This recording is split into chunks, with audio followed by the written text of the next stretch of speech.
Actually conventional banks ये क्या करते हैं, जो सूदी बैंक्स जो हैं, इनका इनका स्ट्रक्चर बहुत सिंपल और बहुत सादा होता है।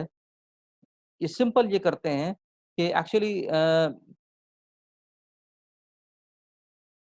कुछ लोग और कुछ इदारे ऐसे हैं, कुछ लोग, कुछ इदारे ऐसे होते हैं, जिनके पास कुछ सरप्लस हो जाता है, कुछ एक्स्ट्रा बच जाता है। और इसी तरह सोसाइटी में कुछ ऐसे लोग होते हैं, जिनको पैसों की ज़रूरत होती है, यानी उनके पास डेफ़िसिट हो जाता है। यानी एक तरफ बाद लोगों के पास सरप्लस हो जाता है, कि उनकी ज़रूरत से ज़ायद पैसे बच जाते हैं, सेविंग्स हो जाती हैं, बच जाता है और उनको वो चाहते हैं कि ऐसी जगह पे इन्वेस्ट करते हैं, कि जो बचे हुए पैसे हैं, इससे भी वो कुछ न कुछ अर्निंग्स कर लें। जबकि दूसरी साइड ऐसी होती है कि उनको उनके पास जगहें होती हैं, या तो वो खुद फ़ी नफ़्सी ही अ, कंज़्यूम करने के लिए उनको ज़रूरत होती है और बाद औक़ात उनके पास ऐसे एवेन्यूज़ होते हैं कि जहाँ पर पैसों को इन्वेस्ट करके वो मज़ीद पैसे जनरेट कर सकते हैं। तो बीच में बैंक एक रोल प्ले करता है इंटरमीडिएशन का। बैंक क्या करता है, बैंक एक्चुअली लोग बैंक में क्यों के साथ डील करते हैं, इसलिए कि बैंक इनको ट्रस्ट देता है कि आपका पैसा कहीं नहीं जाएगा। उम्मी तौर पे अपने सोसाइटी में देखते हैं कि अगर किसी को कर्ज़ दे दिया जाए तो बहुत मुश्किल से पैसा मिलता है। लेकिन ये बात बैंक्स के अंदर नहीं है, बैंक्स एक ट्रस्ट देता है कि जिसका भी डिपॉज़िट बैंक में है या जिसने भी इन्वेस्टमेंट अकाउंट खोला हुआ है, उसको उसके पैसे, उसका प्रिंसिपल एटलीस्ट प्रिंसिपल और उसके साथ जो उसके नफ़ा है वो भी उसको मिल जाता है। तो लिहाज़ा लोग ट्रस्ट करते हैं बैंक के ऊपर, अपने पैसों को बैंक में रखवाते हैं और अपनी हिफ़ाज़त के लिए भी ये बात इनके लिए अहम हो अहम होती है। तो अब स्ट्रक्चर समझते हैं कि बीच में ये बैंक है और इधर कुछ लोग ऐसे हैं जिनके पास कुछ पैसा एक्सेस है, सरप्लस है। अब वो अपने सरप्लस को कुछ लोग भी हो सकते हैं, इनफरादी भी हो सकते हैं और कॉर्पोरेशंस भी हो सकती हैं और इवन इवन गवर्नमेंट भी हो सकती है। इनके पास जब सरप्लस हो जाता है, तो ये अपने पैसों को ये बैंक के पास रखवा देते हैं। जब ये सरप्लस बैंक के पास रखवाते हैं, तो बैंक क्या करता है कि बैंक के पास अब इटसेल्फ सरप्लस हो जाता है, तो बैंक ऐसे एवेन्यूज़ तलाश करता है कि जिन लोगों को पैसों की ज़रूरत हो, वो बैंक से आके ले लें। ये कमर्शियल की हम बात कर रहे हैं, ये ज़हन में रहे बात। तो जिनको पैसों की ज़रूरत होती है, कुछ कॉर्पोरेशंस को, कुछ फर्म्स को, इदारों को, इंडिविजुअल, तो वो बैंक से पैसे बोरो करते हैं, लोन लेते हैं। और जब वो बैंक से लोन लेते हैं, तो फिर एक स्पेसिफिक टाइम के बाद बैंक उनसे ये पैसे जो दिए थे, इसके बदले में इंटरेस्ट चार्ज करता है। तो अपना प्रिंसिपल भी वो वापस लेता है बैंक, अपना प्रिंसिपल भी वापस लेता है और प्रिंसिपल के साथ इंटरेस्ट भी लेता है। और जो कुछ बैंक प्रिंसिपल के साथ इंटरेस्ट लेता है, तो जो डिपॉज़िटर्स थे या इन्वेस्टमेंट अकाउंट होल्डर्स थे, उनको उनका प्रिंसिपल भी वापस करता है और जो कुछ इंटरेस्ट लिया था, तो इंटरेस्ट में से कुछ परसेंटेज उनको वापस करता है। तो ये टोटल स्ट्रक्चर है कन्वेंशनल बैंक्स का। टोटल स्ट्रक्चर है कन्वेंशनल बैंक्स का। अगेन जिनके पास सरप्लस था, चाहे वो अफ़राद थे, चाहे इदारे थे, उन्होंने अपने पैसे बैंक के पास रखवाए। फॉर एग्ज़ाम्पल हम अस्यूम करते हैं कि ₹100 बैंक के पास रखवाए, तो बैंक ने देखा कि जिनको पैसों की ज़रूरत है, जिन्होंने बैंक के पास आए, उन्होंने बोरो किया, बैंक ने उनको फॉर एग्ज़ाम्पल ₹100 आगे दे दिए और इसके ऊपर फॉर एग्ज़ाम्पल ₹10 इनसे इंटरेस्ट चार्ज किया। इसके बाद बैंक ने ये प्रिंसिपल अमाउंट भी वापस लिया आफ्टर अ टाइम और ₹10 इंटरेस्ट के बदले में वापस लिए और इन ₹10 में से बैंक ने 5, ₹4, ₹6 जो भी है, एक मखसूस परसेंटेज अपने पास रखी और रिमेनिंग रिमेनिंग जो परसेंट था, फॉर एग्ज़ाम्पल ₹4, ₹5, ₹3, ₹4 जो भी था, एक परसेंटेज के साथ वो डिपॉज़िटर को वापस कर दिया। ये ओवरऑल प्रोसेस है जो कि कन्वेंशनल बैंक्स के अंदर होता है। डिपॉज़िटर्स ने बैंक को दिया, बैंक ने लोन किया, लोन ने रिप्लेसमेंट ऑफ लोन कर दिया, प्रिंसिपल और इंटरेस्ट के साथ और बैंक ने इसको क्या कर दिया डिपॉज़िटर्स को वापस कर दिया और एक परसेंटेज उसके साथ उन्होंने इंटरेस्ट की भी लगा दी। ये टोटल स्ट्रक्चर है कन्वेंशनल बैंक्स का। तो इसको हम आसान लफ्ज़ों में कहते हैं आईओयू, OWEOU। मैंने आपकी मैंने आपको यानी ओ करता हूँ, आपका मुझ पे कर्ज है और मैं आपको कर्ज अदा करूँगा। ये टोटल स्ट्रक्चर है IOU का, कन्वेंशनल बैंक्स का।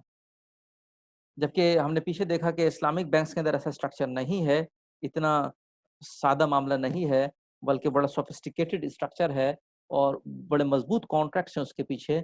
जैसा और इस्लामिक का हमने बताया कि STRP, सर्विस, ट्रेड, रेंटल और पार्टिसिपेटरी मोड्स के अंदर वो अर्निंग कर लेते हैं, कर सकते हैं। और साथ-साथ इसके अंदर एक और कॉन्ट्रैक्ट जिसको मैंसलरी कॉन्ट्रैक्ट कहते हैं, वो इंटरवूवन होता है, वो एम्बेड होता है। अलबत्ता उसके बदले में अर्निंग जायज़ नहीं है। अब इस्लामिक जो कॉन्ट्रैक्ट्स है उसके बाद एक और चीज़, एक स्टेप और हम आगे बढ़ते हैं। जब हम पहले ये चेक कर लेते हैं किसी चीज़ के अंदर गरर नहीं है, रिबा नहीं है, हराम नहीं है, कुछ चीज़ हार्मफुल नहीं है, तो हम उसका कॉन्ट्रैक्ट भी चेक करते हैं कि ये जो कॉन्ट्रैक्ट है फाइनेंशियल कॉन्ट्रैक्ट, ये इसके पिलर्स मुकम्मल हैं और स्ट्रॉन्ग हैं कि नहीं हैं। तो कोई भी फाइनेंशियल कॉन्ट्रैक्ट्स के लिए 4 चीज़ों का होना ज़रूरी है। नंबर 1, जिसको हम SECP भी कह सकते हैं या स्पेक कह लें, SPEC, spec. S for subject matter, P for price, E for expression और C फॉर कॉन्ट्रैक्टिंग पार्टीज़। यानी ये चारों चीज़ें होना ज़रूरी हैं। मसलन हम यहाँ से स्टार्ट लेते हैं कि एक्सप्रेशन एक्सप्रेशन एक्सप्रेशन क्लियर होना ज़रूरी है कॉन्ट्रैक्ट के लिए। एक्सप्रेशन से मुराद ऑफर एंड एक्सेप्टेंस। अगर फॉर एग्ज़ाम्पल ट्रेड का कॉन्ट्रैक्ट है, कुछ चीज़ खरीदने-बेचने का कॉन्ट्रैक्ट है, तो ये बात क्लियर होनी चाहिए, ऑफर क्लियर होनी चाहिए, एक्सेप्टेंस क्लियर होनी चाहिए और corresponding to offer and acceptance होनी चाहिए कि जिस चीज़ के बारे में ऑफर की जा रही है, उसी चीज़ की एक्सेप्टेंस होनी चाहिए। मिसाल के तौर पे अगर एक लैपटॉप की मुख्तलिफ 50 लैपटॉप्स पड़े हुए हैं, तो ऑफ़र करने वाला जो लैपटॉप ऑफ़र कर रहा है, तो उसको एक्सेप्ट करने वाला उसी ऑफ़र को एक्सेप्ट कर रहा हो। वो किसी और की तरफ उसका मतलूब ना हो। तो तो अव्वल तो ऑफ़र एक्सेप्टेंस क्लियर होनी चाहिए और दूसरा corresponding to offer and acceptance होना चाहिए। इसमें एक बात और भी शामिल हो जाती है कि मजलिस भी एक होनी चाहिए।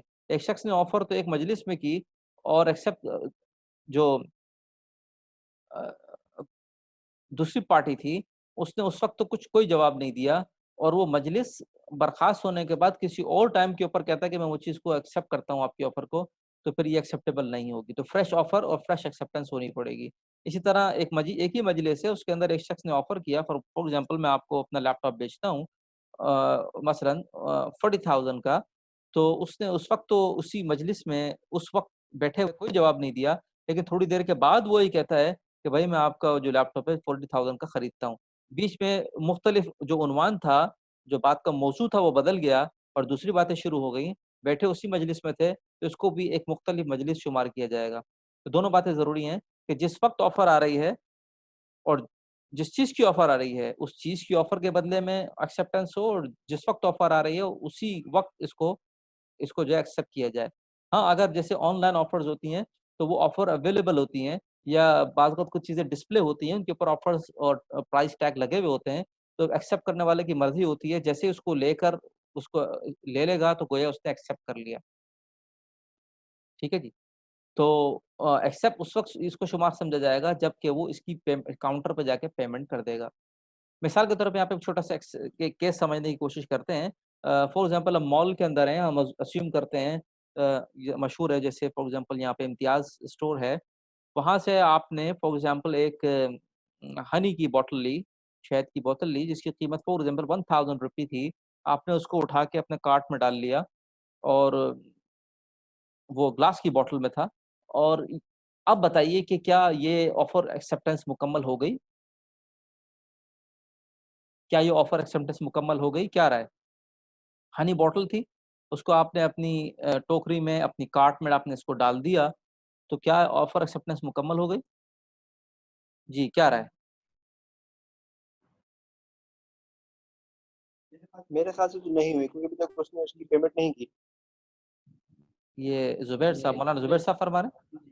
जी, जी, दोबारा फरमाइए। मेरे ख्याल से अभी तक कंप्लीट नहीं हुई, क्योंकि उसने अभी तक उसकी पेमेंट कंप्लीट नहीं की, पेमेंट अदा ही नहीं की। ठीक है, पेमेंट अदा नहीं की तो ऑफर एक्सेप्टेंस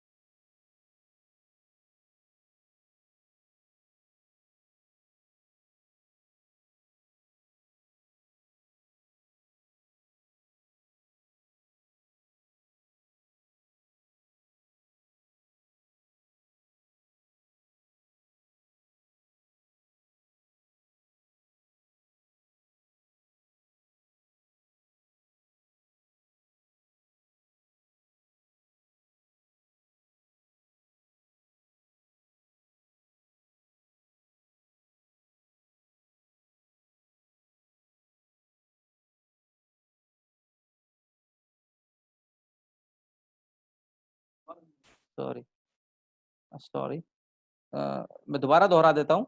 सवाल ये है कि एक शख्स ने, फॉर एग्जांपल एक मॉल में है, आप शॉपिंग कर रहे हैं और हनी की बॉटल्स हैं, जार्स हैं, आपने हनी की बॉटल उठाई और ग्लास की बॉटल थी, हनी था उसमें, आपने रखा अपने कार्ट के अंदर। तो क्या ये उसके ऊपर प्राइस लगी हुई थी 1000 रुपीज, तो आपको कार्ट पे रखने से क्या आपकी ऑफर एक्सेप्टेंस मुकम्मल हो गई? क्या बाय मुकम्मल हो गई या नहीं? जी। मुझे तो लग रहा है कि वह मुकम्मल बाय नहीं हुई, मुकम्मल जब तक वो जब तक पेमेंट ना हो जाए। अच्छा, अब सवाल ये है, जी हाँ, बहुत मुनासिब है। अब ये बताइए कि अगर जार में इसने रखा था और जार में और भी सामान था और एक इनके हाथ से कुछ मिसहैंडल हो गया और वो जार टूट गया। अब बताइए कि ये नुकसान किसका शुमार होगा? ये मॉल ऑनर का होगा या या कस्टमर का होगा जिसने ये बॉटल अपने कार्ट में रखी थी? कस्टमर का होगा जिसने क्यों? अपने कार्ड में रखी, लेकिन क्योंकि अभी वो तो अगर बात ये आई थी कि इसकी तो ऑनरशिप में नहीं आई, बाय मुकम्मल नहीं हुई। अगर वो कार्ड में ना भी रखता, अगर वैसे ही उससे रैक से भी गिर जाती तब भी उस पे आती जमान। ठीक है, तो इसका मतलब हुआ हमें वो बात समझ में आने लगी जो भी हमने ऊपर किया था। ये जो हमने सारी आज काफ़ी सारी बहस की इसके ऊपर, आंसररी कॉन्ट्रैक्ट्स के ऊपर अभी हमने जो बहस की, इसका मतलब है कि ये जो आंसररी कॉन्ट्रैक्ट्स पे जो अभी हमने बहस की,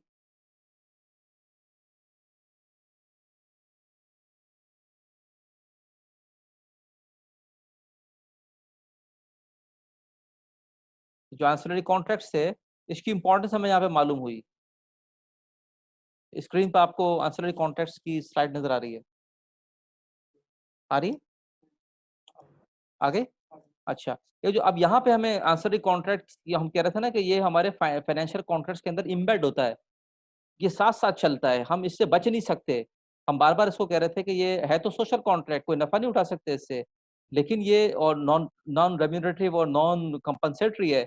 लेकिन सपोर्टिंग कॉन्ट्रैक्ट है हमारे फाइनेंशियल कॉन्ट्रैक्ट्स का, कि हम वो तो करने तो जा रहे हैं, हम खरीदो-फरोख्त, लेकिन उसके बीच में जैसे हमने बॉटल इसको अपने पास रखा, तो वहाँ पर हमारा क्या ये बन गया, ये केस अमाना का केस बन गया, कि गोया कि वो चीज़ हमने अमानतन अपने पास ले ली, अपनी ज़िम्मेदारी में ले ली। और चूँकि अमानत को हमने अगर अपनी नेग्लिजेंस के साथ ज़ाया कर दिया और बेएहतियाती की वजह से ज़ाया किया, तो जो अमानत बेएहतियाती के साथ ज़ाया होगी तो उसको उसकी अदायगी ज़रूरी हो जाएगी। तो यहाँ से वो बात हमें समझ में आ गई कि आंसररी कॉन्ट्रैक्ट्स फाइनेंशियल कॉन्ट्रैक्ट्स के साथ किस तरह से एम्बेड होते हैं। ठीक है जी? तो अब इसकी ये बेक कब मुकम्मल होगी? जब वो शख्स काउंटर पे जाएगा और पेमेंट कर देगा। अब अब ऑफर एक्सेप्टेंस की मुख्तलिफ शक्लें हो गई। एक शक्ल ऑफर एक्सेप्टेंस की ये हो गई कि आदमी ने कहा कि मैं खरीदता हूँ और मैं बेचता हूँ, और ये बात मारूफ है कि बेय या तो पास्ट टेंस में होती है या फिर प्रेजेंट टेंस में होती है, फ्यूचर में नहीं होती। फ्यूचर में प्रॉमिस होता है। वन साइडेड प्रॉमिस होगा जिसको वादा कहते हैं, और या टू साइडेड प्रॉमिस होगा जिसको बायलैटरल हम प्रॉमिस कहते हैं। तो दोनों वादा हो या मुवादा हो, दोनों सूरतों के अंदर ये बेय नहीं होती। या तो प्रेज़ेंट में हो, मैं खरीदता हूँ या खरीदा, मैं बेचता हूँ या बेचा, तो दोनों सूरतों के अंदर ये ऑफर एक्सेप्टेंस मुकम्मल होती है। अब दूसरी शक्ल ये है कि ज़बान से बोला या फिर लिख के बोला। इसने लिख कर दिया, उसने उसको एक्सेप्ट कर लिया, ठीक है? और तीसरी शक्ल ये है कि टैसिटली खामोशी के साथ था, एक एक आदमी ने एक चीज़ उठाई, और उसकी कीमत उसके ऊपर लगी हुई थी और उतने पैसे वहाँ पे रख दिए और दुकानदार ने उन पैसों को उठा लिया, तो टैसिट हो गया, खामोश हो गया, साइलेंट एक्सेप्टेंस और अप्रूवल हो गई। तो यहाँ पर भी ऐसा ही है कि इसने जो टैक्स ऑफर का लगा हुआ था, इन्होंने उठाया और एक काउंटर पर गए और अपने फॉर एग्जांपल उनको डेबिट कार्ड दे दिया या कैश पेमेंट जितने पैसे बने थे वो दे दी। तो बोला किसी ने भी कुछ नहीं, ऑफर एक्सेप्टेंस ज़बानी नहीं हुई, लिखकर भी नहीं हुई, तो ये खामोश या साइलेंट या टैसिट अप्रूवल हो गया और ऑफर एक्सेप्टेंस मुकम्मल हो गई। ठीक है जी? अच्छा, number 2, contracting parties. Contracting parties दोनों पार्टीज़ के लिए कुछ शराइत हैं। ऑफरर और ऑफरी के लिए ये फुल कॉन्ट्रैक्चुअल कैपेसिटी होनी चाहिए दोनों पार्टीज़ के अंदर। मसलन कोई ऐसा कॉन्ट्रैक्ट है जो कि बहुत बड़ी डील है, जो कि जिसमें जिसके लिए बच्चे वैसे तो मैच्योरिटी बालिग होना ज़रूरी नहीं है, अलबत्ता बच्चों के अंदर डिसर्निंग एबिलिटी होनी चाहिए, समझ होनी चाहिए कि वो चीज़ों का जो जिस चीज़ में मामला कर रहा है उसको समझता हो। अलबत्ता एक फॉर एग्ज़ाम्पल ऑर्नामेंट्स की डील है, ज़ेवरात की डील है और एक बच्चा है या एक बच्ची है वो उस डील को करेगी तो ये एक्सेप्टेबल नहीं होगा, इसलिए कि वो बच्चों की पहुँच से ऊपर की चीज़ है और उनके अंदर इस वक़्त वो डिसर्निबल एबिलिटी नहीं है, तो लिहाज़ा वो उनके लिए एक्सेप्टेबल नहीं होगी। इसी तरह कॉन्ट्रैक्चुअल पार्टीज़ के अंदर उनका होश-ओ-हवास में होना, समझदार होना, जिस चीज़ के अंदर वो कॉन्ट्रैक्ट कर रहे हैं, उस चीज़ को समझ होना, ये ज़रूरी है। तो लिहाज़ा फुल कॉन्ट्रैक्चुअल कैपेसिटी दोनों के अंदर होनी चाहिए। हाँ, बच्चे हैं और मामूली किस्म की चीज़ें खरीद-बेच कर रहे हैं, तो फिर उसका एतबार हो जाएगा। और अगर इससे ज़्यादा की उसकी अप्रोच से ज़्यादा की चीज़ है, तो फिर जो उसका जो गार्जियन है, तो उसकी राय का एतबार होगा कि अगर वो एक्सेप्ट करते हैं, तो करते हैं, नहीं तो फिर वो वापस हो जाएगा। दूसरी बात legal authority to contract as owner and in possession of asset. तो लीगल अथॉरिटी होनी चाहिए कॉन्ट्रैक्ट यानी जो सब्जेक्ट मैटर है, वो कॉन्ट्रैक्टिंग पार्टी जो जो जो सेलर है उसकी एटलीस्ट 3 शर्तें पूरी करता हो कि in the ownership of subject matter should be in the ownership of seller. Seller की ओनरशिप में होना चाहिए, उसका वो ओनर होना चाहिए। और दूसरी बात कि उसका पोज़ीशन इसके पास होना चाहिए। अब पोज़ीशन फिज़िकल भी हो सकता है, एक शख्स के पास गाड़ी है, वो फिज़िकल उसके पास है, डॉक्यूमेंट्स और दूसरी चीज़ उसके पास कंस्ट्रक्टिव पोज़ीशन होना चाहिए। फॉर एग्ज़ाम्पल एक शख्स है तो कराची में, गाड़ी इस्लामाबाद में है, तो अलबत्ता ऐसी जगह महफूज़ जगह खड़ी भी है कि वो जो शख्स खरीदना चाहता है, फॉर एग्ज़ाम्पल वो ओएलएक्स पे उसने देखा, उसने बोला ठीक है आप मेरी गाड़ी का विज़िट कर लें और फलाँ-फलाँ मेरे कज़िन है आपको गाड़ी दिखा देंगे और आप उनसे लेना चाहें तो ले लें। तो उनको उन्होंने एजेंट मुकर्रर कर दिया और उनको इस बात की इजाज़त दी कि आप इनके बिहाफ़ पर, प्रिंसिपल के बिहाफ़ पर जो एजेंट है, वो इस गाड़ी को बेच सकता है, उनको पूरी अथॉरिटी दी और उनका पूरा एक्सेस था, कंस्ट्रक्टिव पोज़ीशन था, तो ये बात एक्सेप्टेबल हो जाएगी। तो legal authority to contract as owner and in position of asset और लीगल रिप्रेजेंटेटिव हो, जैसे हमने कहा कि एजेंट हो या फिर बच्चे का जैसे गार्डियन हो। और तीसरी और चौथी चीज़ सब्जेक्ट मैटर और प्राइस है। सब्जेक्ट मैटर के अंदर भी जो सब्जेक्ट मैटर है, तो एक उमूमी कंडीशन तो ये है कि सब्जेक्ट मैटर मस्ट एक्जिस्ट। जिस वक़्त इसकी खरीदो-फ़रोख्त हो रही है, तो वो एक्जिस्ट भी करता हो और वो आइडेंटिफाइड हो या स्पेसिफाइड हो, तो फिर उस चीज़ की खरीदो-फ़रोख्त हो सकती है। अगर वो एक्जिस्ट नहीं करता, तो ला तबीअ मा ला इंदक, या जो चीज़ ओनरशिप में नहीं है, सब्जेक्ट मैटर सेलर की ओनरशिप में नहीं आया, तो उस चीज़ को नहीं बेचा जा सकता। सलम और इस्तिस्ना मुस्तस्ना है इस केस से। तो सब्जेक्ट मैटर के लिए ज़रूरी है कि वो वैल्यूएबल हो और असर्टेनेबल हो और लीगल हो, ये सारी शराइत इसके लिए ज़रूरी हैं। इसी तरह जो प्राइस है, प्राइस का मालूम होना भी ज़रूरी है कि क्या प्राइस है इसकी और प्राइस भी लीगल होनी चाहिए, जिस चीज़ की पेमेंट की जा सके और इसके अंदर भी कोई गरर नहीं होना चाहिए। तो ये हमारे जो कॉन्ट्रैक्ट्स हैं उसके 4 मेन कॉर्नरस्टोन्स हैं, 4 मेन पिलर्स हैं। नंबर 1 ऑफर एक्सेप्टेंस पूरी हो जिसको हम एक्सप्रेशन कहते हैं। नंबर 2 कॉन्ट्रैक्टिंग पार्टीज़ के अंदर एबिलिटी होनी चाहिए और बाकी जो कंडीशन हमने डिस्कस की। नंबर 3 सब्जेक्ट मैटर क्लियर होना चाहिए। नंबर 4 प्राइस में कोई एम्बिग्यूटी नहीं होनी चाहिए, गरर नहीं होना चाहिए। तो हम इन सबको मिलाकर एक वर्ड इस्तेमाल कर लेते हैं जिसको हम कहते हैं इसका महज़ याद करने के लिए spec SPEC SPEC S for subject matter, P for price, E for expression यानी ऑफर एंड एक्सेप्टेंस जो कि मुख्तलिफ अंदाज से हो सकती है जैसा भी आपको बताया। वो वर्बल भी हो सकती है, रिटन में भी हो सकती है और साइलेंट भी हो सकती है। और सी फॉर कॉन्ट्रैक्टिंग पार्टीज़ का एलिजिबल होना ज़रूरी है उस कॉन्ट्रैक्ट के लिए।